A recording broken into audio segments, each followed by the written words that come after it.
3 बातें शॉर्ट में समझ लेना है जिसके कारण आपको कष्ट आते हैं। पहला, ऊर्जा की कमी के कारण जो नौहन करके रहते हैं, घर में असाध्य रोगी हैं, ऊर्जा नहीं पूरी होती, वही ऊर्जा पी जाता है जिसको असाध्य रोग होते हैं, ठीक हो भी नहीं होता, बाकी लोग भी कष्ट में रहते हैं। और सबसे बड़ा कारण है संकल्प। बिना संकल्प के आप स्वस्थ नहीं होते। संकल्प हमेशा करने चाहिए। और संकल्प करने के पश्चात एक बात हमेशा ध्यान रखो, परिवार में कोई न कोई सदस्य ऐसे होते हैं जो संकल्प नहीं करते, आप उनके लिए करते हो। तो संकल्प के आखिरी में एक बात जरूर बोला करो, संकल्प में ही, कि बाबा हमने जो संकल्प परिवार के लिए किए हैं उसके जो भी रोग कष्ट और स्मृतियाँ हम में आ गई हैं वो स्मृतियाँ हमसे नष्ट कर दी जाएँ। तो इतना बोलेंगे आपसे गंदगी निकल जाएगी, नहीं तो आप में गंदगी फंसी रहती है और पीछे परिवार के सदस्य को भी दिक्कत होती रहती है, रिवर्स मारती रहती एनर्जी। ये जरूर किया करिए। और ये भी ध्यान रखो कि संकल्प प्रार्थना से ही अच्छे होते हो, हमेशा ध्यान रखो। अपनी प्रार्थना संकल्प से ही अच्छे होते हो। केवल हवन के पुण्य होने से नहीं होता। हवन के पुण्य इसलिए है कि आप संकल्प करो, जो आपके पास ऊर्जा है अनुष्ठान से उत्पन्न, थोड़ी ऊर्जा खर्च होगी और आपका संकल्प पूरा हो जाएगा। इतना किया करो बस। दूसरा, लेपन के लिए बोला जाता है आप लोगों को।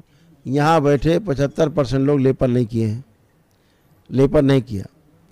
जो सबसे ज़रूरी है, लेपन नहीं करेंगे आपके मस्तिष्क में सूजन रहेगी, सूजन रहेगी, भ्रम उत्पन्न होगा, भ्रम उत्पन्न होगा तो रोग उल्टे सीधे समझ में आएंगे। कुछ कष्ट ना होने के बावजूद कष्ट दिखाएगा और कष्ट होंगे तो छुपा के रखेगी सूजन, आपको मालूम नहीं होने देगी। इसलिए ध्यान रखो कि सूजन जो है जाए, उसके लिए लेपन बहुत आवश्यक है। अन्यथा बुखार से लेकर कैंसर तक इसी सूजन के कारण बनते हैं। तो कभी लकवा लग जाए, कोमा में चले जाएं, या हार्ट अटैक आता है, तो ये सब इसी सूजन की वजह से आता है। तो ध्यान रखो, इससे बचो। ऐसी नौबत मत आने दीजिए कि सूजन आपको दबोच ले या आपके परिवार के सदस्यों को दबोच ले और फिर आप परेशान रहें। तो इसको अपना जो लेपन है वो अवश्य करेंगे। तीसरा जो और कारण आपका है वो है नकारात्मक ऊर्जा की पूजा। जैसा पहला करते रहे, पहले दरबार आने के पहले, पुणे से अपने घर में वही नकारात्मक पूजा शुरू। कृपया उससे बचें, उनके जप अप से बचें। वह गंदगी आप में आती है, आपको नुकसान पहुंचाती है, आपके द्वारा परिवार में जाती है, सभी को कष्ट पहुंचाती है। आप एक बार अगरबत्ती जला के उसको दिखाए तो समझ लीजिए आप में एंट्री मारेगी जरूर, ऐसी गंदी एनर्जी। और परिवार की महिलाओं बच्चियों को सबसे ज़्यादा तंग करेगी, अंदर खतरनाक रोग बनाएगी। आप तो सोचोगे हम तो अच्छा कर रहे हैं, पूजा कर रहे हैं, हमें कष्ट हो रहा है देवी देवताओं से। देवी देवताओं से कष्ट नहीं होता, कष्ट होता है ये सब दैत्यों से, ये राक्षस जो है, दानव हैं, ये इस प्रवृत्ति के लोगों से आपको कष्ट होता है। आपको पता नहीं होता कि आप पूजा किसकी कर रहे हैं। ऐसे कोई पूजा पाठ नहीं करें। मान्यता गुरु में गांव में सब पूज रहे हैं, आप भी चले गए पूजने, ये अपराध करेंगे आप। आपको पता भी नहीं है। प्राण प्रतिष्ठित मूर्ति ना हो उसकी पूजा कतई ना करें।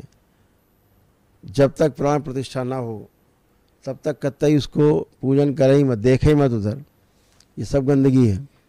अपने अच्छे घर, मतलब जो पूजन के हमारे केंद्र हैं, जहाँ पूजा करनी है, शक्तिपीठ हैं, ज्योतिर्लिंग हैं, जहाँ ऋषि मुनियों द्वारा बताए और बनाए गए स्थान हैं, शास्त्रोक्त हैं, वेदोक्त हैं, है ना, तीर्थ स्थान हमारे, वहाँ सब जगह जाइए। ऐसे स्थानों में जाइए जहाँ मूर्ति स्थापना हुई है ठीक से, प्राण प्रतिष्ठा। पता लगे दैत्य स्थापित हो गए, आप पूजा कर रहे हैं, दैत्य की पूजा करेंगे आप, गंदगी करेंगे, तो फिर ये समस्या आती है। तो ध्यान रखें कि पूजा पाठ अपना सही रखें। भगवान भोलेनाथ और माता कामाख्या की पूजा करें, बाबा माता की पूजा कर लें, आपको पर्याप्त होता है। बहुत लोग क्या करते हैं, घर में मानसिक पूजा करते, बोले पूजा तो नहीं कर रहे हैं, मन मन ध्यान कर रहे हैं, मन ही मन कर रहे हो, एनर्जी जरूर आएगी, आपको हिट करेगी। तो आपको इससे बचना है।